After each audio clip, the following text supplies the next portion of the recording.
مرحبا تماشوان هیجا میوان بندست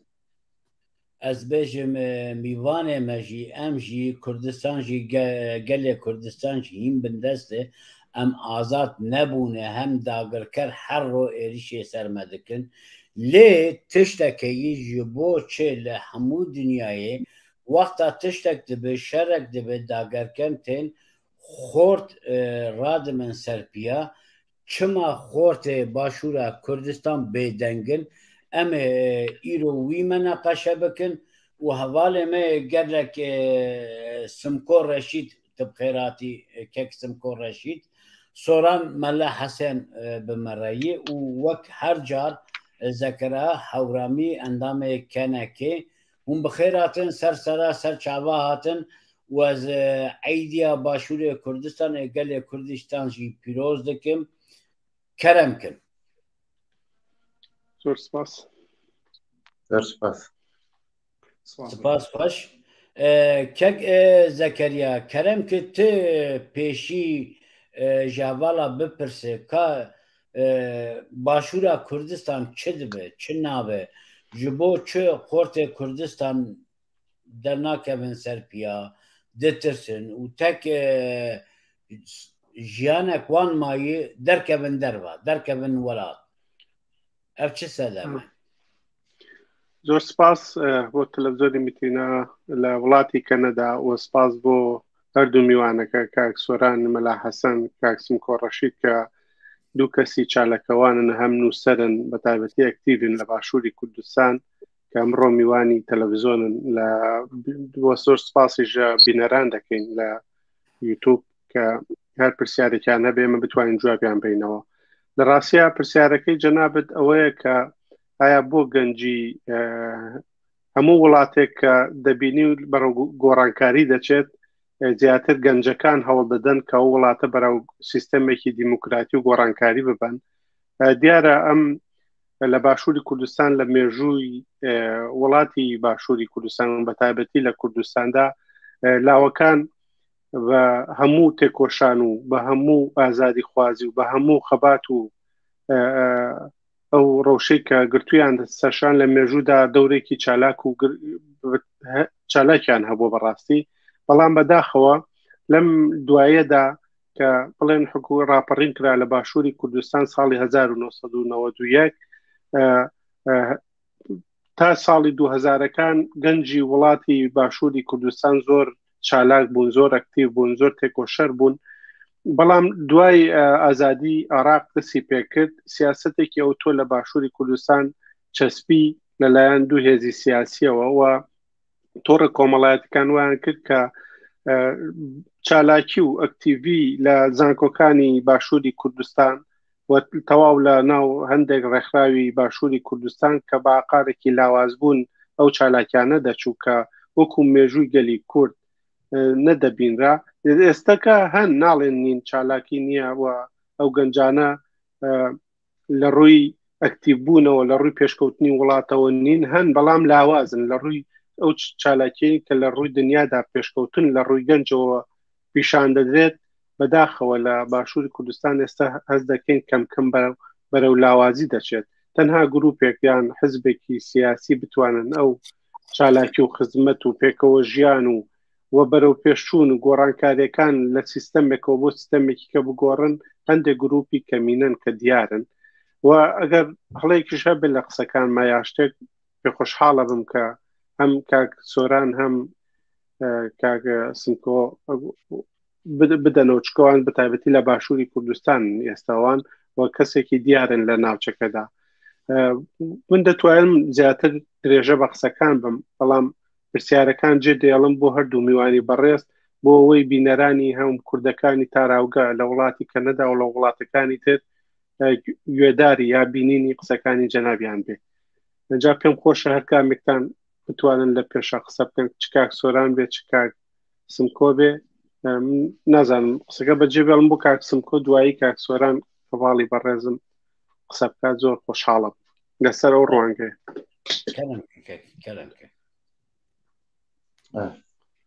من قسە بکەم؟ بەڵێ احتیاجی زۆر سپاس بۆ ئێوەی بەڕێز بۆ دەرفەتا کە لە باشووری کوردستانەوە دەنگمان بگات بە ئازیزانمان لە وڵاتی کەنەدا بۆ ئەوەی کە ئێمە لە ناوچەکەین و ینی زیاتر بۆ کۆڵێ مەدانی لێرێن ئاگامان تا حدێک ئاگامان لە وەزی ئێرە هەیە.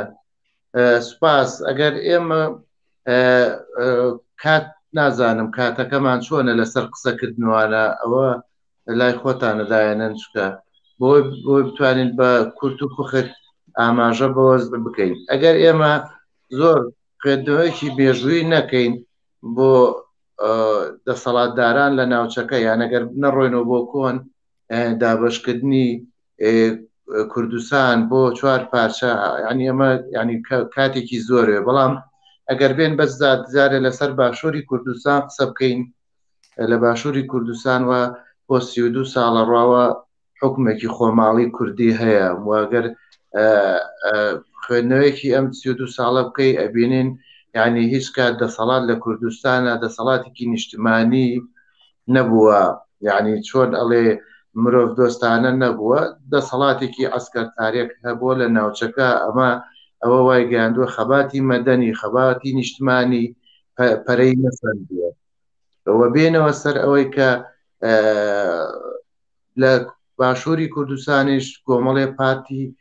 سیاسیکە هەیە و پارتی چەپ هەیە لێرە، بەڵام ئەگەر بە قۆناغ یعنی ئەم 22 ساڵە کە انتخاباتیش کراوە لە باشووری کوردستان یعنی انتخاباتێکی پاک و بڵێ نەزیف نەبووە کە بتوانێت دەسەڵات دەستا و دەست بکە. ئەمە بەشێکە ینی وەکو سوورەیەکی عام کە قسە بکەین لەسەر باشووری کوردستان ئەوەیە و ئەوانش کە دروست بوونە بەداخەوە. من دایماڵێم لە کوردستانە مەعارەزە ئۆپۆسیسیۆن دروست بووە، دایمە ئەمانش ینی نەبوونەتە نوێنەری شەقام، یعنی وەکو ئەڵەیە ئەگەر بەشێک لەوانە ینی حەز ناکەم ناو بێنم بەشیە چکە لە ناو کە باسی باشووری کوردستانەکەی هەمیشە وڵاتانی ئەقلیمی وڵاتانی زلهێز وەکو ئەمریکا بەریتانیا فەرەنسا دەوریان هەبووە لێرە، یعنی دایمە ئەم حزبانە ئەوە معارەزەش دروست بووە ڕەتێکی مباشریش نەبێ ڕەتێکی کۆنتاکێکی جدیان هەبووە لەگەڵان ئەمانە دروست، ینی ئەمە بەسم وەیە دەسەڵات نەیتوان ینی ئەم 32 ساڵە دەسەڵات کۆنتا ینی دەسەڵات لە هەڵبژاردنە ینی دەسا دەست بکە ڕێگا نەدراوە، هەڵبژاردنێکی پاک نەبووە وەکوڵە حکومێکی عسکەری بووە لێرە بووە. ئەوەی کە کۆن لە شاخ بووە ئێستاکە جیاوازترە وەکو قۆناغێکی خەباتی نیشتمانی نەتەوەی چینایەتی. ئەمڕۆ وا قسە لەسەر چکە هەر باسی باشووری کوردستان کە بە قسە لەسەر مەوزوعی دەسەڵات بکەین. ئێستاکە هەنگاوی تازە یعنی ئەوە ئەتوانین بڵێن زیاتر لە بۆ بەرەو 10 ساڵ ئەڕوا، ینی مەبەستمە 2 کابینەی حکوومەتە هەنگاوەکانی ئەم کابینەیە بەرەو سندوقی نەقدی دراوی نێودەوڵەتی ئەڕوا. ئەگەر ئێمە خوێندنەوە بکەین نەزانین سندوقی نەقدی دراوی نێودەوڵەتی کە ئەمڕۆ ڕابەرایەتی ناتۆ ئەیکا لە جیهانە و لایەنە عسکەرەکەی ناتۆ لایەنە ئابوورەکە ئەوەیە، ینی هەمومان نەزانین ئەگەر خوێندنەوە بۆ منتیقەکە بکەین بچینە سووریا بچینە ئەفغانستان بچینە لیبیا بچینە ئێمە نەبینین چی کاولکارێکیان کردووە ئەم دەسەڵاتە. ئەمڕۆ حکوومەتی هەرێمی کوردستان ڕاستەخۆ کۆنتاکێکی لەگەڵ ئەمە، ینی چۆن ئەڵێکە سەرمایەداری جیهان کە حکومە ئەمڕۆ لە کۆمەڵی وڵات کە دەسەڵاتی هەیە لە باشووری کوردستانش هەنگاوەکانی بەرەو ئەوە ئەڕوات، ینی وەکۆڵێ ڕاستەخۆ لەگەڵ ئەوەیە هیچ ناکۆکیەک لە باشووری کوردستان نیە لە بین پارتی وێکێتیە. ئەمە بەشێکە لە ڕاگەاندنێک بۆ چاواشەکاری خەڵک ئەگینا لە ڕووی ئابوووریەوە لە ڕووی دەسەڵاتەوە 2 کەس حکومڕانیەکە لە باشووری کوردستان بەڕێزان مەسرور بارزانی و قوبات تاڵەبانی ئەم دوانە حکومڕانیەکەن یەک کەس بینێتی ئەم دوو کارکتەرە لێدوانێ دژبێتن. ئەمە مەژڕنی خەڵکە لێرەیە و ئەمە ماوەکو ئەڵێم بە زۆر بە سەریعی سوورەیەکم کرد لەسەر مۆزوعی لە باشووری کوردستان بەداخەوە ئەو حزبانەی کێش کە هەن ئەمڕۆ لە باشووری کوردستان ئەگەر ناتوانین کە باسی ئەماکەین مێژۆکە ناتوانێت ئاماژەی پێنەکەین دروستبوونی بزودنەوەی گۆڕان وەکو ڕەد الفعل یەک بووە لەلایەن خودی نەوشیروان مستەفا بۆ بەرامبەر بە بەڕێز جەلال تاڵەبانی کە یعنی وەکو ناکۆچیە کە من هەم بەرامبەر تۆ یعنی ئەوە نەبێ کو تۆ بناغەیەکی باش دانەی بزودنەوەی گۆڕان بەداخەوە زەربەیەکی گەورەی لە حرەکەی مەدەنی ناڕزایەتی لە باشووری کوردستاندا نەیتێشت کە بتوانێت شەقام بجوڵێنێ و بێتە سەرەوەی ئەمڕۆژ حرەکەیکی کە دروست بووە بەداخەوە دائما دەستی دەرەوە و غەرب و ئەمانە لە پشتێتی بە ناوینەوەی نوێوە بە ناویەوەی کامە معارژێ بەداخەوە ئەمیش یعنی شەقام و بە تایبەت جیلی نوێ گەنج و کۆمەڵی خەڵکی یعنی ئیش لەسەر چاواشەی ئەوانە ئەکات چونکە لە دنیا نەبووە ومەمە ئەم قسەم لەسەرنەوەی نوێیە معارەزە هەبێت بڕۆ ئاو تەوزیعکە بنزین تەوزیعکە خەدەمات بکە ئیشی ئەمە ئیشی حکوومەت و دەسەڵاتە ئیشی معارەزە نییە ئیشی ئۆپۆزیسیۆن نییە بۆیە ئەمانە بە بەردەوام نەیان هێشتووە دوو حزبی ئیسلامیشەیە یەکێکی ئیخوانی و سەر بە یعنی مەدرسەی ئیخوانەوە بە ڕاستەوخۆ کۆنتاکی لەگەڵ ئەردۆغان هەیە و بەشێکشی ئەوەی کۆمەڵی ئیسلامی ئێستا کۆمەڵی دادگەری و ڕاستەوخۆ کۆنتاکی لەگەڵ ئێران و لەگەڵیانە هەیە بۆیە من ئەمەم بۆ ئاماژە پێکرد دوای هەر پرسیار بێنە سەری ئەبێ خوێندەیە لەسرە مکەی بەڵام لە باشووری کوردستان ئێسش کۆمەڵی حزبی باش هەن هەمیشە دژی داگیرکاری دژی ناعەدالەتین یعنی دژی قۆڕکارین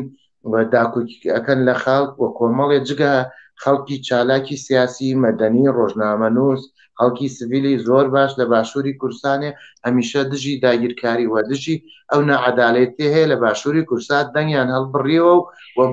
و بەردەوامیش فشاریان لەسەرە.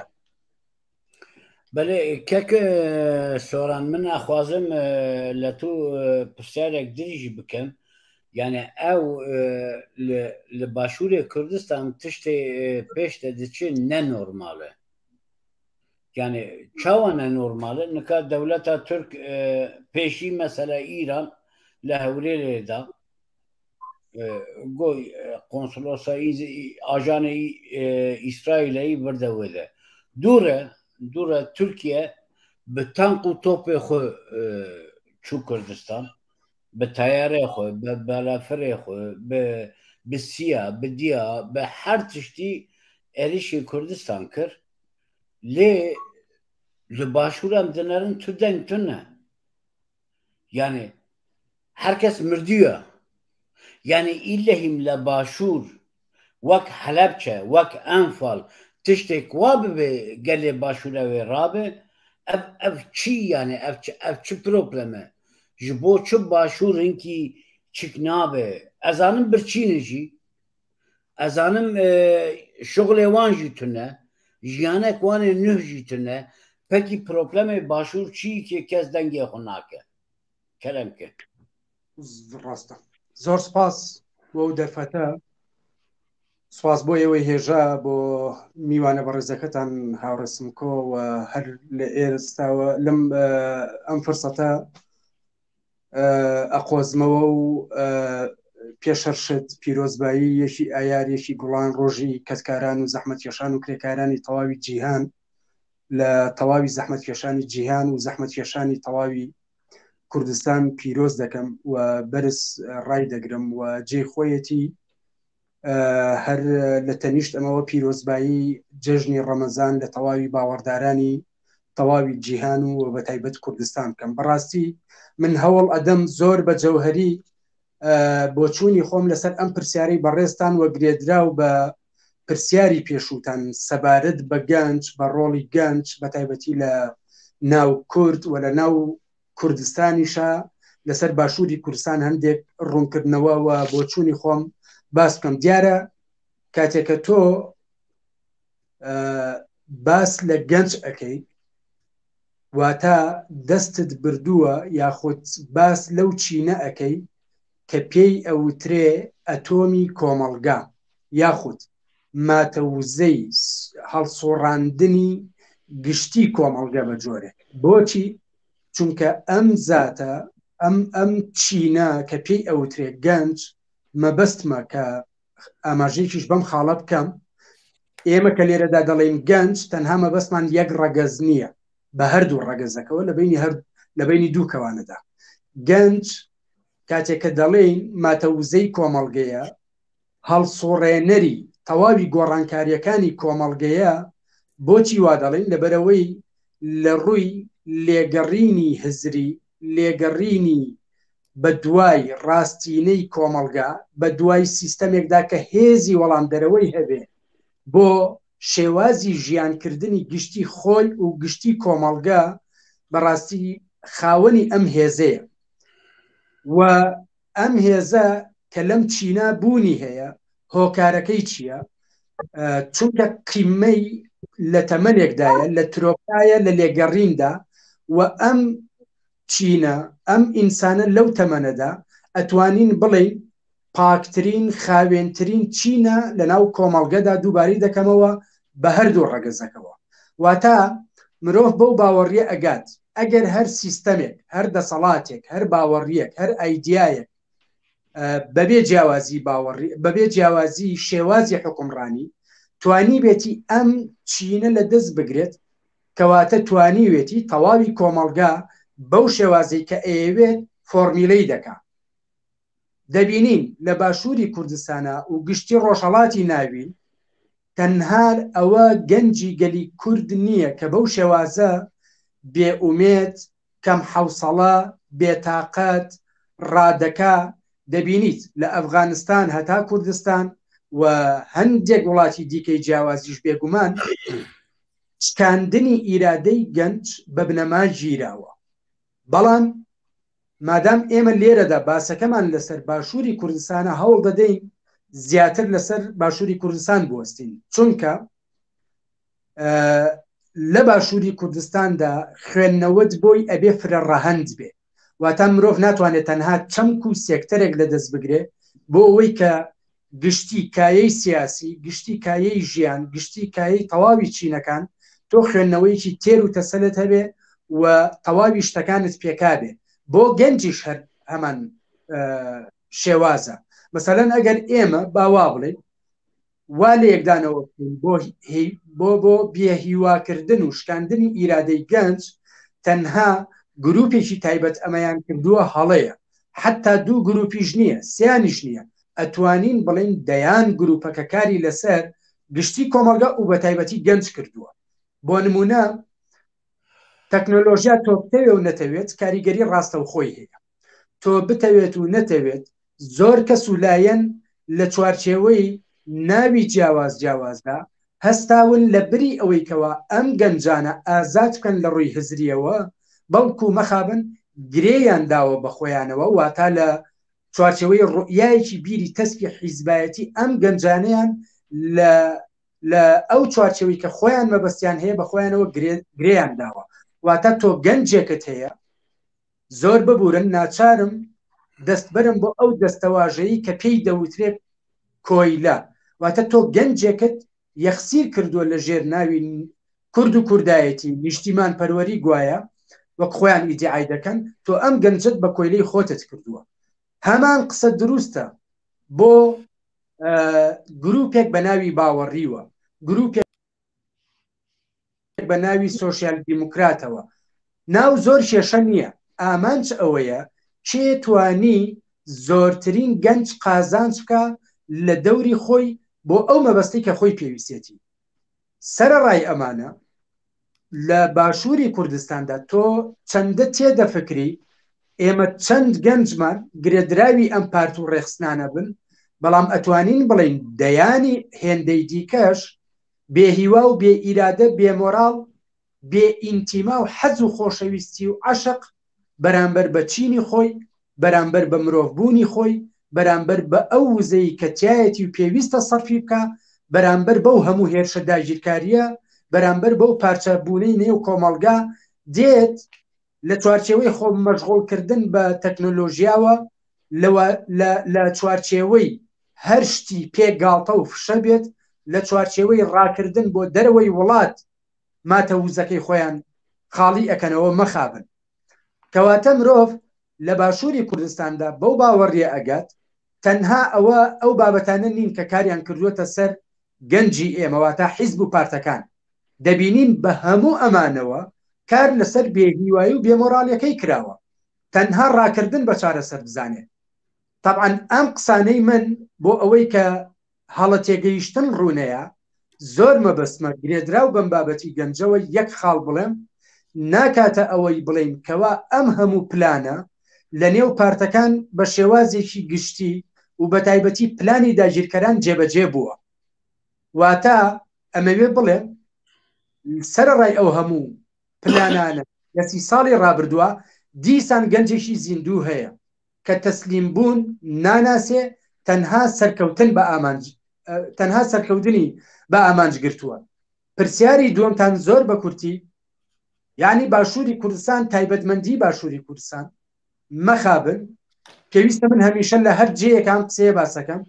لێرەشە بە پێویستی ئەبینمەوە چەندین جارە دووبارەی بکەمەوە. باشووری کوردستان ئەو پارچەیە بوو لە نێوان هەر 4 پارچەی کوردستاندا لە 100 ساڵی ڕابردووە بەبێ وەستان لەسەر پێ بووە. واتە لە بەرامبەر داگیرکەراندا هەمیشە لە شۆڕش و سەر هەڵدانا بووە. ئەها تێبینیمان هەیە کە موکورتی هەبووە ئەوە لە جێی خۆی، بەڵام بۆ زیندوێتی هەمیشە لەسەر پێ بووە. ئەمە دوژمنان و داگیرکەران نەیانتوانی ئیرادەی گەنجی ئێمە گەلی ئێمە تێک بشکێنن. بۆیە لە بینی دوو کەوانەدا ئەوەندە ئەڵێم بە پێی بەرژەوەندی دەوڵەتانی سەردەستی ناوچەکە و هەژمونگەرە جیهانیەکان باشووری کوردستان لە چوارچێوەی ئەو سێ پارێزگای کە ئێستا بوونی هەیە ستاتۆیەشان بۆ دروست کرد. بەڵام مەخابن ئەم ستاتۆیە چونکە بەخواستی دەرەکی بوو لە چوارچێوەی پلانێکی نێودەوڵەتیا بوو چیان کرد لەو 30 ساڵەدا هاتن و گەل و جڤاکی باشووری کوردستانان پارچە پارچە کرد وە گەنجیان لە هەر چینێکی دیکە بەڕاستی بە جۆرێک لێ کرد کە پارچەی بکەن.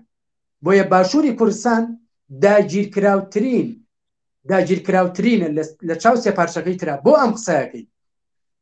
لەبەرەوەی ئەگەر ئێمە پێمان وابێ ئامەد تەنها لەلایەن دەوڵەتی فاشیستی تورکیاوە داگیرکراوە، چنە و کرماشان و ئیلام تەنها لەلایەن جمهوری پەت و سێدارەی مەلاکانەوە گرێدراوە داگیرکراوە ببورن. بەڵام باشووری کوردستان دەبینین جیاواز لەم دوو دەسەڵاتە دەسەڵاتی هەندێک وڵاتی عەرەبی، دەسەڵاتی بەغدا، دەسەڵاتی دەوڵەتە هەژمونگەرە جیهانیەکانیش بەسەریدا حاکمە. دەبینین شەبەکەی سێخوڕی لە هەموو دنیایدا مەخابن لە ناو باشووری کوردستانە. بۆیە ئەو هێرشکاریەی دەوڵەتی ئێران لە هەولێردا کە ئەو هێرشە موشەکێ کرا ئەوەمان پێ دەڵێ کە باشووری کوردستان مەخابن ئازاد نییە و بگرە بە شێوازێک داگیر کراوە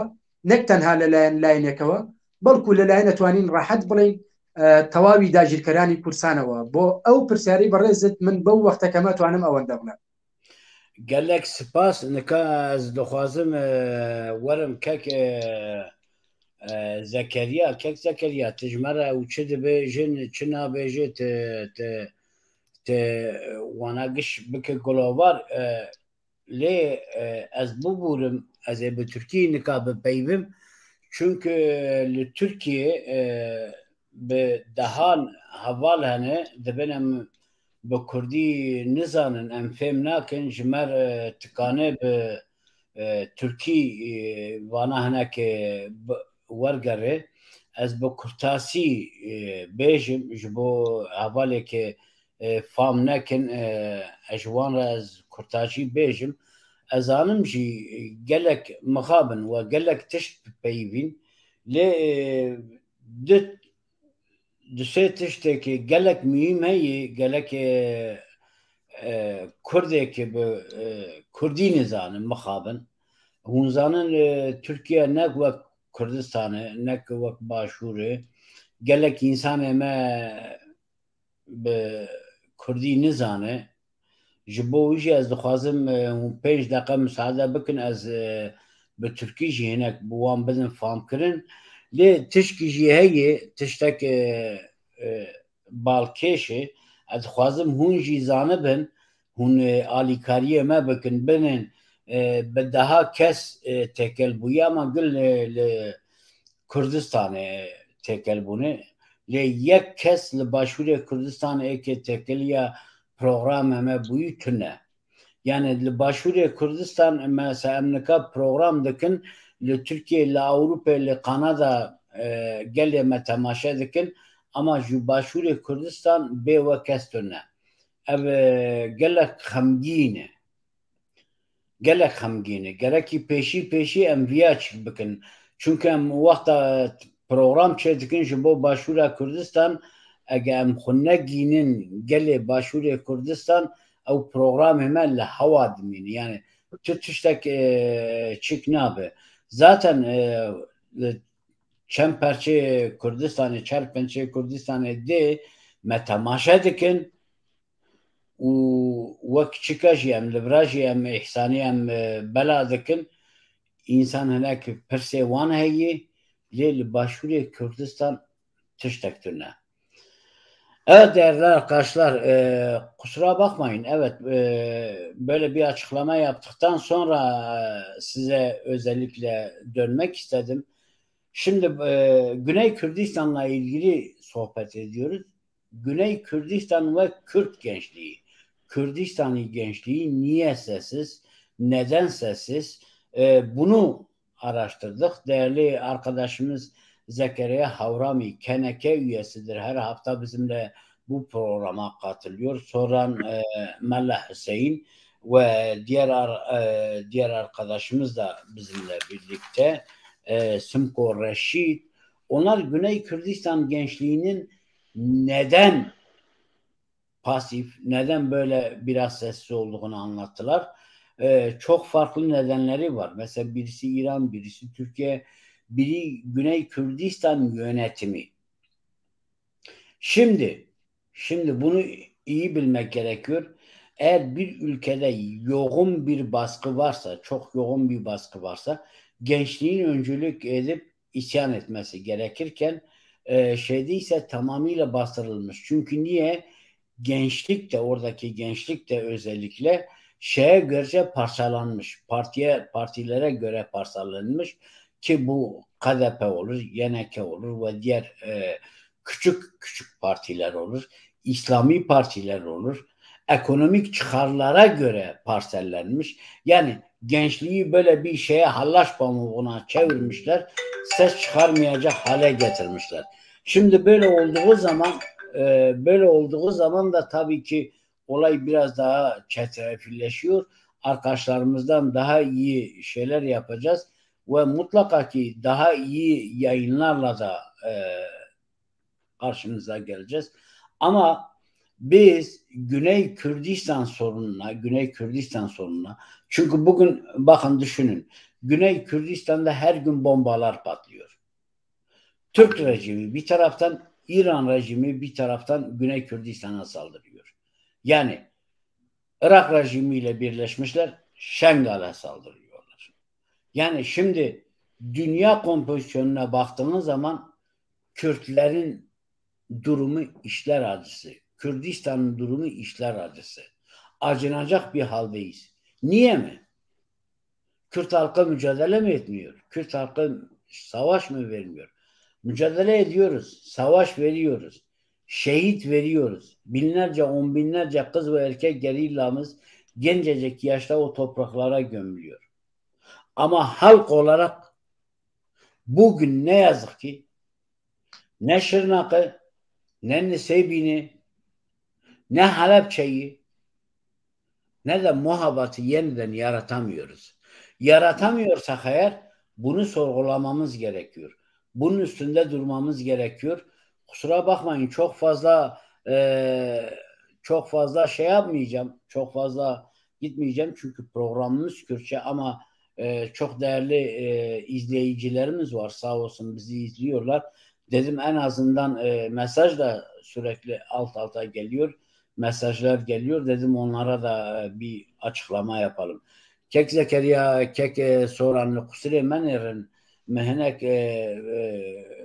agahdari me Türkiye'de çünkü gelek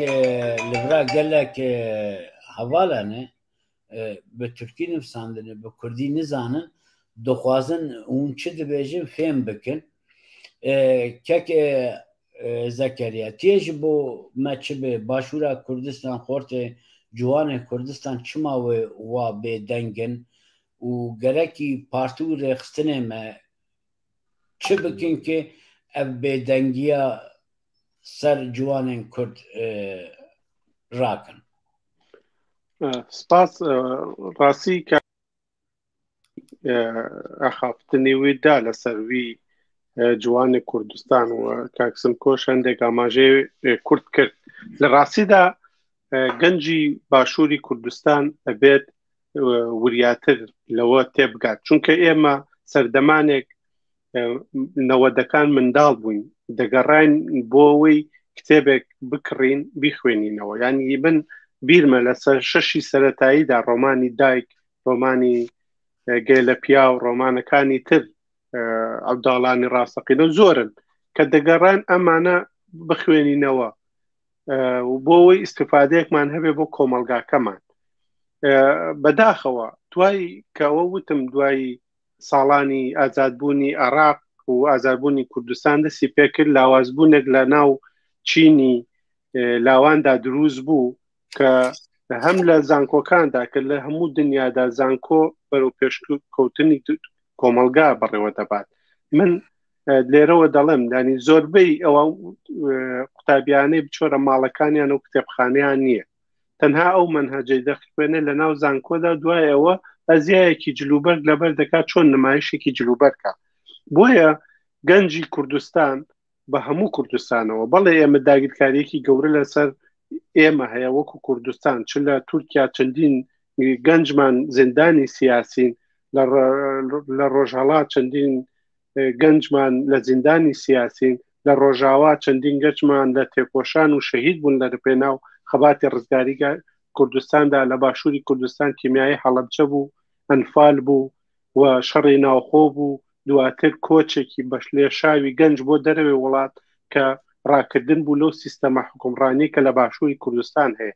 بۆیە دەکرێت لێرەوە گەنج هۆشیارێکی تەواو بە خۆی با خوێندنەوەیەکی تەواوی بۆ دنیا هەبێ کاکسۆران ئاماژە بە کۆمەڵە شتی ناو تۆڕەکانی کۆمەڵایەتی کرد بەڕاستی لەوەدا مێشتی گەنج قەتیز بووە جاران ئێمە کۆڕبەندیمان هەبوو کە گەنج بوون کۆڕبەندیمان دەکرد لە ڕووی ئەو خوێندنەوەی کە دەیخوێنین ینی تێکستێکی شکسپیرمان دەخوێند یا مارکسمان دەخوێند یان ئەنجلیسمان دەخوێن یا هەر شتێک لەو شتانەی کە هەبوومان خوێن قسە و باسمان لێوە دەکرد بەڵام ئێستا ڕوو دەکەیتە کوڕ و سیمینەرەکانی گەنج یا دەچیتە کافتریاکانەوە تەنها سەری داخستووە لە ڕێ مۆبایلەکەیەوە ئایا لە چاتێکی لاوازایە ئایا بینینی ڤیددیۆیەکی لاوازە ئەمە وای کردووە کە مێشتی گەنج بەرەو ئاقارێکی لاوازبوون بچێت بۆ پێشکەوتنی کۆمەلگەی نەبێت من سەردانی پاریسم کرد سعات شەشی بەیانی دەمخست دەمویست سواری میترۆ بم ڕۆژنامە نەمابوو هیچ ڕۆژنامێ لە ناو میترۆدا هەر کەسێکم دەبینی ڕۆژنامەیە کتێبێ دەیخوێندەوە خۆ پاریس بەرەو پێشچوونی گەنجەکانی وای کردووە کە پاریس ئاوایە بەرەو پێشوونی خەڵکانی کە نەداوای کردووە کە کەنەدا بۆ شێوەیە پێشکەوتووە لە ڕووی نێودەوڵەتیەوە لە ڕووی جیهانبینیەوە لە هەر وڵاتی کەودا بۆیە لێرەوە وەکو گەنجێک ئەو تەمەنەی کە ئێمە بەخشیمان لە کوردستانە بۆ پێناو پێشکەوتنی کۆمەلگای گەنجی لە هەر کاری ڕێکخراوەییماندا کاری سیاسیماندا کاری پێشەوەچوونی ژیانماندا لە هەر ڕوانگەیەکەوە دەمانویست گەنج لەو ڕوانگەیەوە پێشکەوێت و ئێستاش ئەو گەنجانەی لە باشووری کوردستانن بە تایبەتی دەزانم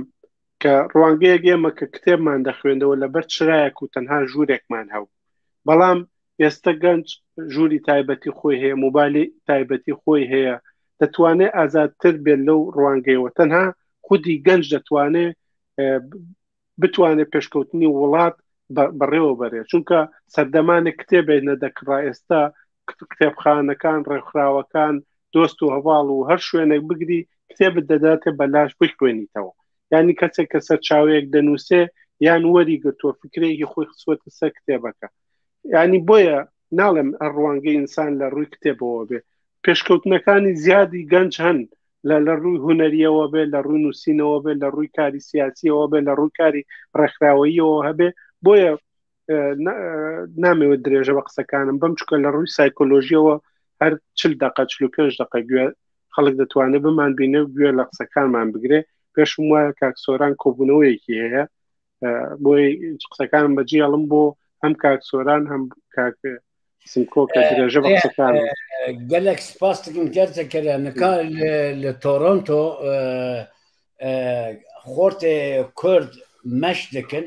xortê Kurd gelê Kurd ji bo dagerkerê Tirkî dayî ser başûrê Kurdistan nikah ji bo wî telefona min tim lê dide em dixwazin programek zindî jî ji bo ûra çekin bi kurtasî gerekî ji bo ji vir û şûn de em çê bikin kê xortê Kurd wek kek Zekeriya got gelek mühim bû berê ême tiştek erûnên li Kurdistan çar parça Kurdistan jî wa bû tiştek erênîn xwendiman yani ev dokümanterî biya pirtûk biya û ez bêjim çapemeniye biya rojname mevan biya lê nikah herkes 24 saat ser internetê yê û ser internetê gelê welatê xerîb gelek welatê xerîb û welatê dagerker jî em li xortê wan mêze dikin internet Facebook Twitter û tiştê dina ji bo pencemandiya xwe bikartînin lê êmena temaşe dikin ya xwarinekê rê didin ya ez bêjim işte cûnî tiştek bi hevalê xwe yî wê rê didin yani tiştekî balkêş tune halbuki nikah ez dibêjim er xort biyama li başûrê Kurdistan biyama ez ê biçema ciyê şer min ê li wira şer bikşanda şanê alemê bida şerek çawa dibe hene xort hene xortê me delal hene bi rastî gelek jî me şehîd da rojnameger gelekî me şehîd da ama yani ne normal gencine ew zaten Kurdistan dîroka Kurdistan jiyana Kurdistan zanû û canê xwe kirine xolê lê hûn pêşevan lê xortê Kurdistanın gerekî hûn ji bo Kurd û keç û xortê Kurdistan bêjin ki herin vira wa bikin rê bidin wan pêşî wan vekin kerem kin peviyê xwe dawiyê bêjin çünkü ez ê tekeliye mitînga Toronto bibim ez dixwazim wê mitîngê jî temaşvanê pêkeş bikim binê îro li çar herevê dinyayê ne li çar heremê Kurdistanê ji bo dagerkerê Türk hember wê dagerkerê meş dibin mitîng dibin sırf ji bo mesela ji bo vê programê ez neçûm mitîngê ez ama nikah xortê vira mesela bêjî min e xort gotin ki tu nikanî werin mitîngê se em ê herin mitîngê em ê bikişînin bira gelê Kurdistanê li her deverê dinyayê temaşe bikin kerem kin peyvê xwe yê dawiyê bêjin û em programa xwe bigirin kek Simko em tera dest pê bikin kerem kin Simko Reşîd بەڵێ زۆر سپاس بۆ ئەو شتکردنەوەی کاک سۆران و بۆ ئەوەی کاک زەکەریا بۆ بەڕێزت منیش هەندێک تورکمانی ئەزانم یعنی بەشێک لەوەی سەر تێگەیشتم ئەوەی کە خوێندنەوەی کە لەسەر مۆزوعی گەنجی باشوور کرا من بە خێرا پێشتر ئاماژەم پێکرد کە دەسەڵات ڕۆڵی هەیە لەماوە جگە لە دەسەڵاتە و حزبانەی یعنی دەوریانە بۆ بەڵام با یعنی تۆزێ ڕازگۆ بین لەمە بەس تەنها یعنی کە قسە لەسەر گەنجەکەی باشووری کوردستان نییە ئەمڕۆ لە جیهانیشا گەنج ڕۆڵی نەماوە ئەگەر گەنج ڕۆڵی لە هەبێ بۆ نمونە لە ئەمریکا چۆن ترامپێک با بڵێن هە لە ڕووی نەفسیەوە تەواو نییە ببێ بە سەرۆکەوە ماروە ئێستا چۆن بایدنێک کە بەو تەمەنەوە تەمەنێکی گەورە و تەندروستی باش نییە ببێ بە سەرۆک وە چۆن جۆنسۆن ببێ بە سەرۆکی بەریتانیا ینی وەکو ئاماژەم پێکرد دنیای سەرمایەداری یعنی ئیشی لەسەر بێڕۆڵکردنی گەنج کردووە لە ئەوروپا سیرکەن یعنی لە ئەوروپا نەبەسمەوەیە لە ئەوروپا بۆ ئەوروپا لە شوێنەکانی کە هینترە ڕاستە لە ڕۆی کۆیانی ئەگەر لە ڕووی بێژووە سەرکی کەلتوریوە بەڵام ئەمڕۆ ئاماژە بکە یعنی گەنج بەعام یعنی لە زۆر وڵات ئاوا بێڕۆڵ کراوە ئەمە دنیای سەرمایەداریە کە هەمیشە ئیش لەسەرەوە کە چکە گەنج هەمومانەزانی لە هەر کۆمەڵگایەکە کە زۆرینەی گەنج پێکی ئەهێنێ کە زۆرینەی کە گەنج پێکێنێ ئەتوانێت یعنی دەوری سەرەکی ببینێ ڕۆڵ ببینێ ڕوحی شۆڕژگێڕی و بەرخودان بکات بەڵام ئەمە وەکو ئاماژەم پێکردوایە باشوور بەڵام ئێمە ینی لە باشوور یانەوە کاک زەکەریای کێکە بەیەکۆ ئێمە پێم وایە 2011 بوو پێکەوە لە باشووری ئەفریقا بەشداری فیستیڤالێکمان کرد یعنی لە هەموو وڵاتانەوە گەنج بەشدار بوو لەوێ نوێنەرەی ڕێکخراوەکان بوو ئەو فیستیڤالە فیستیڤالێکی گەنجانەی چەپ بوو هێن گەنجان و قوتابیان بوو ئەوە کاک زەکەریا خۆ لەوێ بووە یعنی ئەو هەموو گەنجە کە لێوە بووە ناوی کوردستانی نەبیست بوو یعنی ناو گەورەکان بەشێکی ئەیانزانی یعنی بەڵام گەنجەکانی چیان نەیانزانی مەوزوعی کیمیابارانی هەڵەبجە ئەو جینۆسایدەی کە لە باشووری کوردستان کرا یعنی کەسی معلوماتی نەبوو هەرچە نەماوەند کوردستان ئەوێت پاکستان ئەوێت تورکمانستان مەبەستم وایە یعنی ئەمە بەست بۆ گەنجی کورد وە بە تایبەت یان لە باشوور دا ژینەکانیە بە عام وای لێ هاتووە گەنج کەمتر ئێستا گەنجی ئێستا گەنجی حەفتاکان و گەنجی هەشتاکان ئەوە نەیە کە گەنجی سەردەمی جیڤارە نییە ینی ئەمە بۆ ئەم خوێندنەوەی بۆ هەموو ینی هەموو جیهان ئەتوانین ئاماژەی پێ بکەن بەڵام لێرە ڕوحی دەسەڵات دەور لەما بینێ بڕۆ سەیری وڵاتێکی وەکو کوباکە یعنی وڵاتێکی وەکو کوباکە تا ئێستاش ئەو حەسارە گەورەی لەسرە چۆن ئەتوانێت لە ڕووی کوشت و کاڵیوە لە ڕووی ڕۆشنبیرەوە من یەک تەقریرم لە جەزیرە بینی پێم وایە 5-6 ساڵ پێش ئێستا بوو کە جوتیارێک لە ناو کێڵگەکە کە قسە ئەکا باگراوندێکی فکری ڕۆشنبیری ڕوحی بەرخودان یعنی مەبەستمەوەیە ئەو دەسەڵاتە دەورە بینێ لە هەر کۆمەڵگایەکە دەورە بینێ سەیری ڤێتنام کە گەشتۆتە کوێ ئێستا بەجددی یعنی لە خۆن یعنی ئێستا کە سەیری کە ڤێتنام چۆن هەنگاوێکی ناوە بڕۆ ئێستا بڕۆ سوید بڕۆ کەنەدا بڕۆ ئەمریکا بچۆ ڤێتنام بڕۆ سەیریکە چەند یعنی جیاوازیەکی کەم سەیرەکەی زۆر ئەبینی لە بڕۆ ڤێتنام سەیرەکەی لە بینی خەڵکەکە یعنی ئێستا چەچووکە سیستەمێکی سۆسیالیستی حکومەکە لێ سەیرەکەی خۆشگوزارانی خەڵکی وەکو سەرمایەداران و بازرگانەکان بیر لە قاجاز ناکرد وەکو دەسەڵات لەما دەورە بینێ باشووری کوردستانیش 30 ساڵە ئاوایانی حکومەکە ئەمۆیە و هەتا کە ئێستاش یعنی ئێستاکە لە کوردستانەوە بەردەوامیشیان کردووە بەڵام ئێستا یەکیتی لاوانی کوردستان پرۆژەیەکی درێژخایەنی دەست پێ کردووە لەسەر ڕوبەڕووبوونەوەی مادەی لۆژبەر تەسەورەکەن ئێستاکە لە باشووری کوردستانە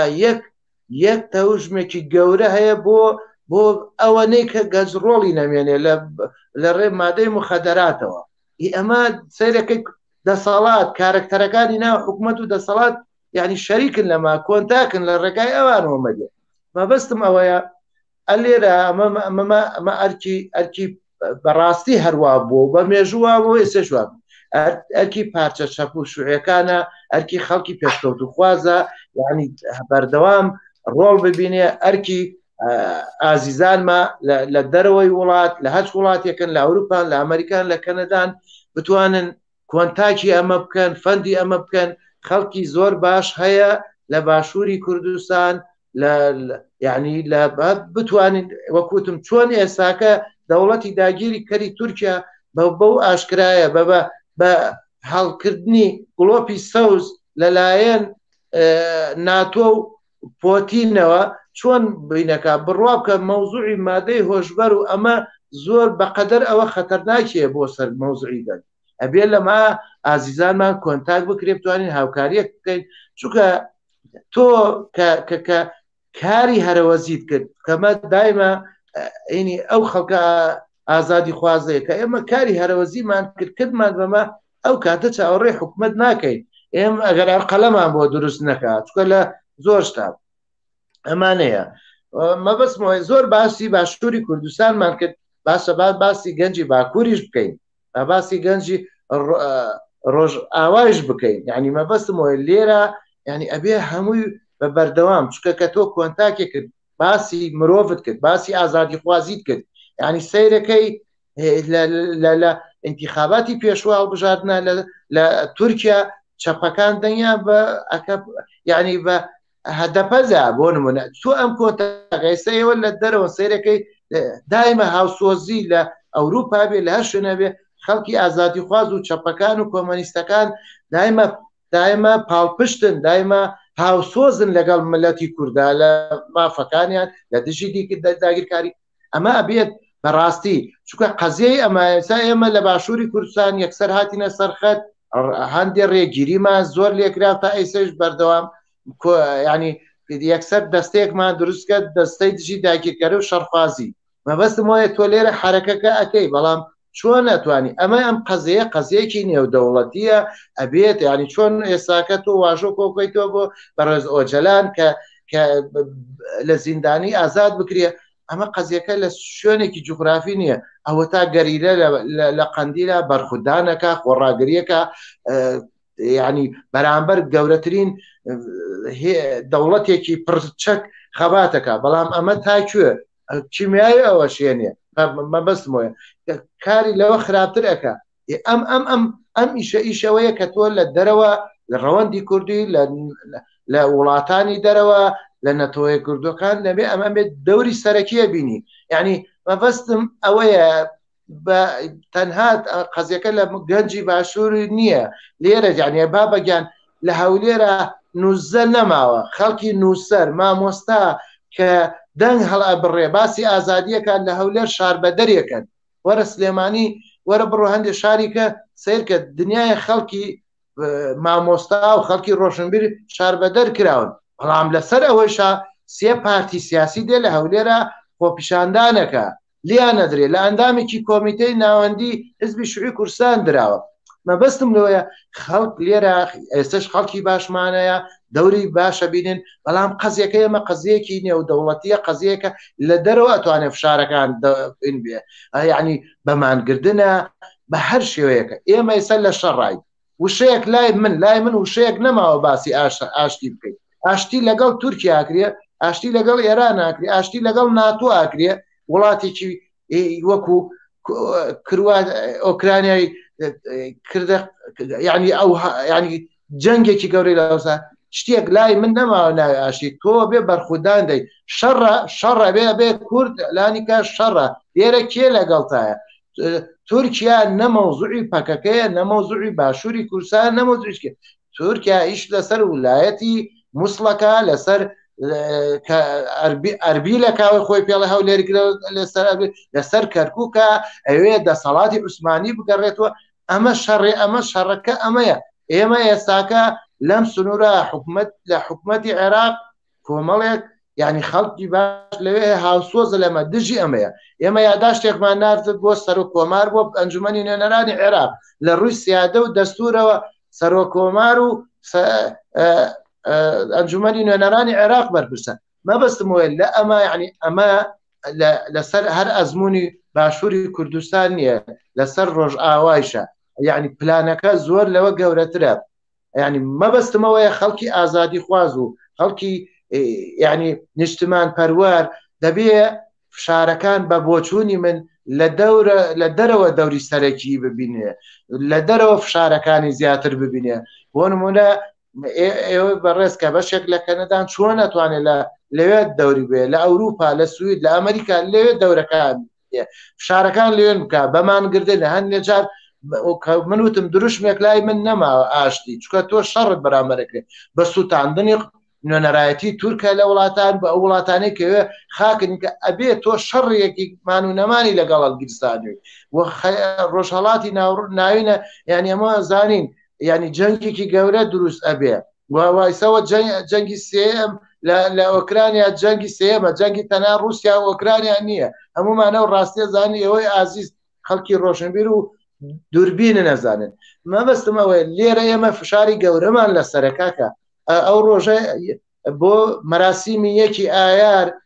تەسەورەکەی لە نێوەی ڕێگا ئاسایش ڕێگیری لێ کردووی لە سلێمانیا چالاکیمان کردە بۆ یادی ئەنفال لە پارکی ئازادیە ئاسایش ڕێگە هەن نەیشتووە یعنی بەیاننامەیە بخوێنی بە هەموو شێوەیەک ئەمانە ئەم دەسەڵاتەی کە لە باشووری کوردستانە دەسەڵاتە نەپرسێکی نیشتمانی پێوەیە نەپرسێکی نەتەوەیە هەیە ئەمان دابش بوونە بەسەر بەرژەوەندی وڵاتان لە ناوچەکە چۆن ئێمە خۆمان کۆنتاکە هێزی باش هەیە لێرە ئەبێ کۆنتاک بکا لێرە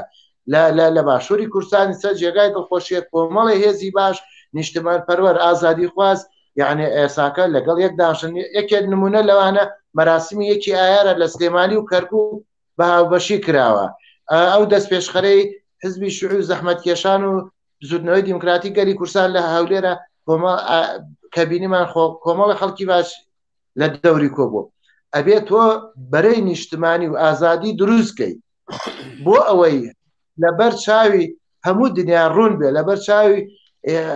کوردانە ڕوون بێ و ئاشکرا بێ کە کێ لە بەرەی نیشتمانی و ئازادیە کێ لە بەرەی داگیرکەری و ئەوانەیە بۆیە یعنی ئەمە وەکوتم ئەبێ بە یەک دەست شەپڵە لێ نادرێ ئێمە لێرە لە باشووری کوردستان بۆی نەزانی لە هەولێر هەیە لە دووەک هەیە لە کەرکووک هەیە لە سلێمانیە لە هەڵەبجە هەیە یعنی کاک سوەرهەنەر بە خۆشی کوردستان پارێزگای هەڵەبجەش بە ناو کردیان دە پارێزگا و کە هیچ شتێکی بۆ ناکەن مەبەستم ئەوەیە ئەبێ لەگەڵ ئازیزانمان لە دەرەی وڵات لە ئەوروپای لە ئەمریکا لە کەنەدا لە شوێنێ ئەبێ دەستێکمان لێرەیە لە ناوخۆ دەستێکمان لێرە ئەبێ یەکگردوو بین کۆنتاک بکەین ئەم لەشکر کێشە و شەڕەنگێزیە دەوڵەتی تورکیا بە یەک بە تەنیا نییە وەکوتم ئۆکەی ناتۆی لەسرە ئۆکەی عێراقی لەسرە ئۆکەی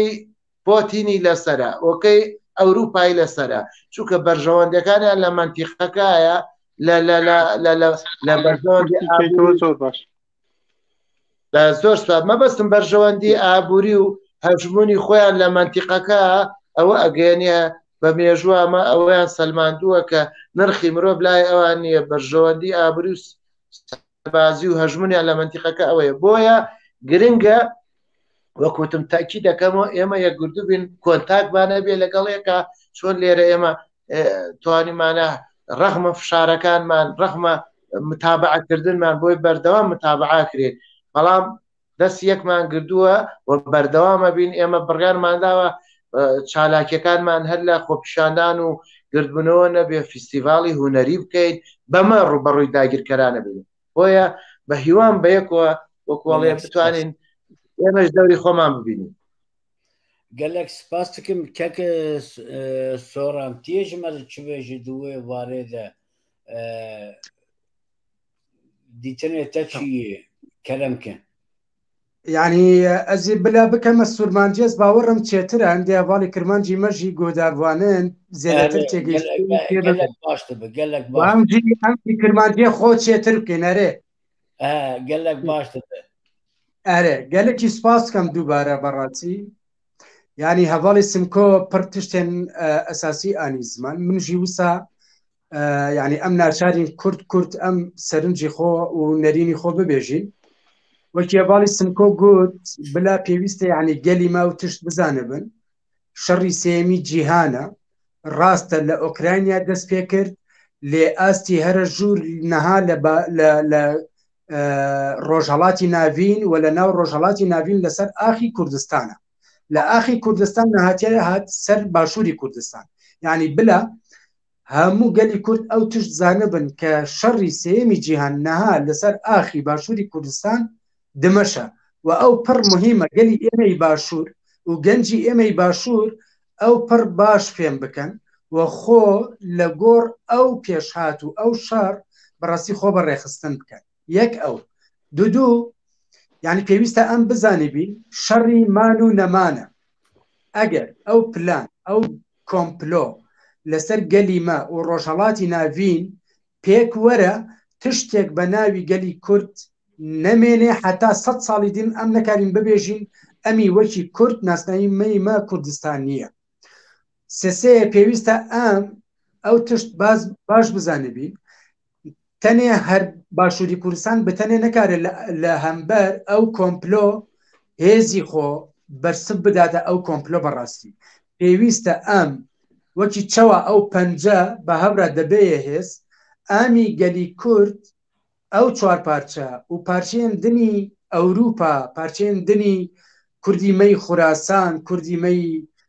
رووسیا گشتی پێویستە ئەم وسا هەردوو بگرین تا ئەم ببین هێز ئەم وسانەکەی جگەر خوێن مامۆستای هێژا دەبێژێ ئەم نەبین یەک ئەم هەڕین یەک بە یەک ئەو ڕاستیە دیرۆکیە ئەو ڕاستی نەهایە یعنی ڕاستە مژار بە گەنجە مەبەح دیرۆک چەوە گشتی جڤاک و تایبەت گەنج خستنە بندەستی خۆ پێویستە ئەم ئەو پرزیژی بکەین ئەم چەوە ڕزگار دەبین یعنی پرسی هەرە ئەساسی ئەوە چەوە گەنجی ئێمە و جڤاکی ئێمە بە کۆیلەکردن بێ ئیرادەکردن بێ ئەخلاق هێشتن بێ تاقە هێیشتن چەوە ئەم دکارین سەر لەن و ئەم جڤاک و تایبەت گەنجی مە بەڕاستی بەناسنامە و نەرینی گەنجانی خۆ چێ بکە یعنی ئەو بەرنمەیەک پڕ درێژ دەخوازێ لێ ئەس دکارم تەنێ ئەو ببێژم هەر باوەڕێکی تۆ هەیە وەکی مرۆڤ لە هەرجێکی دنیا تۆ ژیان دەکەی چۆن بەحسی ژن ببورینە بەحسی گەنج بەحسێکی مرۆڤایی و گشتی جیهانە پێویستە پەروەردەیەکی وسە بە ئایدیایەکی نو بە جیهانبینیەکی نو هێزی ئەو هەبە بەرسەوی هەموو ئاریشە و هەموو ئەو قاوسی کە نەها مرۆڤایی و گەنج تێدا ژیان دکا بەرسەوێکی وسایی ئەو ئایدیا هەبێ ئەم نابێژین میناک باوەڕی مەسەلەن باوەڕی هەموو باوەڕی مەسەلەن هەموو ئایدیاین چەپ هەموو فەلسەفە وانە تشتێک نەکردنە کردنە لێ بەڕاستی ئەم بەرهەمی ئەو دەبینن نکارە یا نکاریە بەری خۆ بدە و نکاریە مەسەلەن هێزی فکری ئایدیایی جیهانبینی ئەو نکاریە بەری خۆ بدە لە هەمبەر ئەو سیستەمی دەسەڵاتخوازی پاوەنخوازی کە نەها سیستەمی مۆدێرنیتەی کاپیتالیزم نوێنەرایەتی هەموو دەسەڵاتخوازی و پاوەنخوازی دەکات نوێنەرایەتی بندەستخستنی گەنج و ژن دکا و تەواوی ژینگە و ئارکۆلۆژی بەڕاستی تێکدایە تەنێ بۆچی تەنێ لەبەرەوەی بەرژەوەندی ئابووری خۆ پڕ مەزنتر بکات دەسەڵاتی خۆ پڕ فرە بکە یعنی وەکی خودایەک عینی بوویە خوددا لێ خودایەکی پڕ سەر ئێشە خودایەکی یعنی تو پرەنسیبێکی ئەو نییە خودایەک دەخوازێ هەر تشتێک لە دەستی ئەو بە والحاصل پێویستە یعنی بەرنمەیەکی چێ ببێ لەسەر ئەساسی ئەوە چاوە ئەم دکاری جڤاک تایبەت جڤاکی کوردی و گەنجە کورد بێتە سەر لنگی خۆی ئەو یەک دووەمین ئەو خەوتەری و ئەو کۆمپلۆ لەسەر گەلی کورد ئەم خویا بکەین و ئەم بەحسی وی بکەین چاوا دەکارین ببینە بەرسەر ئەو ئێرش وەکی کۆتا خاڵ یعنی گەلی ئێمە بلا ڕەحەت بن لە ئەو ئالی ئەو ئێرشی بە درێژایی دیرۆک لەسەر گەلی ئێمە هەبووە لە میزۆپۆتامیا لەسەر ئاخی پیرۆزی کوردستان هەبوویە لەسەر هەر گەلێکی دنی جیاواز لە گەلی کورد بە نەها تشتێکی بەناوی ئەو گەل نەدەما گەلی ئێمە گەلی زاگرۆس گەلی کوردستان گرێدراوی چاند و کولتور و ئەخلاقی خۆیەتی پشتی هەزاران ساڵ تایبەت 100 ساڵی بووری کە پڕ ئێرشی پڕ بە ئێش لە ئالی چاند کولتور فیزیکی هەر لە دەرسیم هەر لە زیلان حتا دەگەیژێ ئەنفال و حەلەبچە ئەگەر ئەو ئێرشانە لەسەر گەلی فارس بە لەسەر گەلی عەرەب و تورک بە لەسەر گەلی ئینگلیز بە و هەر گەلێکی دن بە تشتێک بە ناوی ئەو گەل نەدەما چما ئەمۆکی گەلی کورد ماینە چۆن ئەم بە ئەخلاق و ئەدەب نەری چاند کولتور فەرهەنگ بەرخودانی خۆ و چیایی خۆ گرێدراوی پێویستە ئەم بەحث لەسەر ئەو بکەین ئەو گرێدراوی چەوە ئەم دکارین مەزن بکەین چەوە دکارین تەک تەک جڤاکی ئێمە و گەنجی ئێمە لە کێلێکی هەردوو بەڕێخستن بکەین پێشبەچوون دروست ببێ و ئەم بکاربین بەڕاستی گەلی خۆ بە ئەرمانجی خۆی سربەخۆیی لە چوارچێڤەی ناسنامە چاند و کولتور بکەین و ئەم وەکی مرۆڤ بە ناسنامەی خۆ لە تەواوی جیهانە ئەم ژیان بکەین یعنی بەڕاستی دەستیەوە دووبارە ساغ بێ ئەو ڕۆژی کارمە پیرۆز دکەم و جەژنی وە و تەمامی تەماشەوانێن مە پیرۆز بێ دووبارە gelek spas dikin kek soran kek Zekeriya tijî peyvê xwe yê dawiyê bêje em saatek bû em ser programê em programa xwe bigirin keremkî bi navê keneke bangê te ser Xortê Kurdistan çi ye دیارە کۆنگرێ نەتەوەی کوردستان کار و چالاکی تەواوی هەبووە لەسەر گەنجی کوردستان وەرە لە تەواوی دنیادا چونکە وەکمان وتمان گەنج دێنەمۆی گۆڕینی ژیانە بەرەو پێشچوونە بۆیە لە ڕوانگەوە هەم کۆنفرانساتی لە ئەوروپا بەستووە هەم لە باشووری کوردستان و لە هەموو شوێنەکانی دنیا و بۆیە کۆنگرێ نەتەوەی کوردستان جەخت لەوە دەکاتەوە ئاخافتنی تۆ بەرە تورکی بوو لەبەرەوەی گەنجی کوردین نازانن فام ناکەن بۆیە جەختی کۆنگرێ نەتەوەی کوردستان ئەوەیە کە یەک زمانی نەتەوەیی بۆ هەموو گەلی کورد هەبێ بۆی هەر گەلی کورد لە هەر شوێنێکی دنیا بێ وە ئاخافتن و پێشکەوتن و زمانی خۆ لەبێ نەکە بۆ دەبێژم بە کورتی بێ زیاد مە کاتێخۆ نەکوژین دەزانم هەردوو میوان کۆنفرانسی وان هەیە جوینێوان هەیە تمام کەکێ gelek spas dikin gelek em bang li Rojava Kurdistan dikin gelê me Kurdistanê em bêjin hevalê hêja hûn keke Simko û kert Simko Reşîd hûn gelekî alîkariya me bikin ji bo ku em kanibin xwe bigînin başûra Kurdistan bi rastî em dixwazin xwe bigînin qîzê Xortê wan em bigîjin kal û pîrê wan dengbêjê wan mesela me çend hunermend jî derxistika programê me hunermend jî heye leke Şemiyê hûn kanin mesela hinek dengbêjê başûrê Kurdistan jî ji me peyda bikin yani em di vê kanalê de em dixwazin çar perçe Kurdistan xwe bibîne yani em pêşkerî bikin Xortê Kurdistan Pîrekê Kurdistan Cihanê Kurdistan heta Zarokê Kurdistan mîro yek prenses û prensesê xwe me nas kir Zarokê Simko Reşîd ew wexta tiliya xwe dikin îşte ev hêvî ye ev her di zarok ege wexta tiliya xwe dikin ev hêviya me ye em kal bûne ev hêviya me yê Kurdistanê ye ev hêviya pêşeroja Kurdistanê ye em dixwazin gelek zarokê me Zarokê Kurdistan Xortê Kurdistan ev tiliyê wan tu carî nehêjêr tim wa li jor be çunki hêvî jî ême ye welat jî ême ye Kurdistan jî ême ye jiyan jî ême ye erê îro dagerker heye îro her zulm li me dikin îro me qetil dikin lê çi bikin jî bikin bira bikin Kurdistan ew ê azad bibe çar parçe jî ew ê azad bibe çawakî qawa hemû Kurdistan û Rojavata Navîn azad kir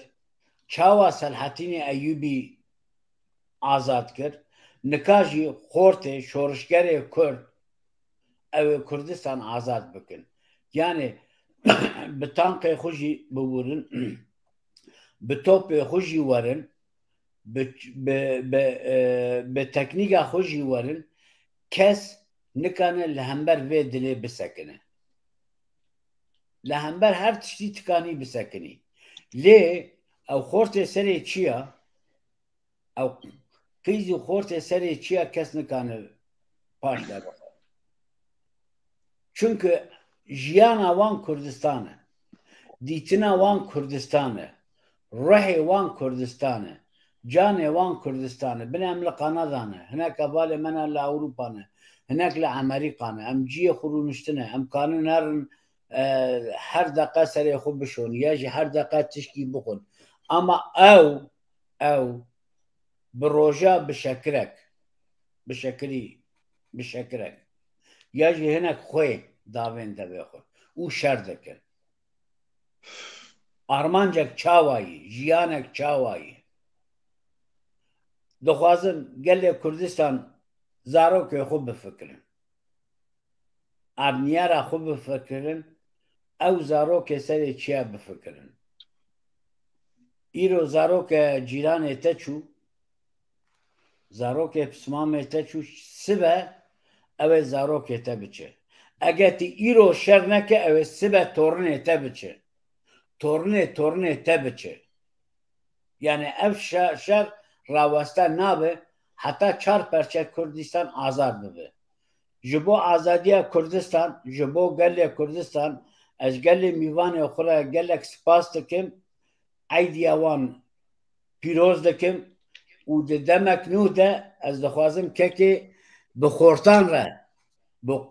qîz û bûkê başûrê Kurdistan re programê nû çêkin gelek spas dikim ji bo we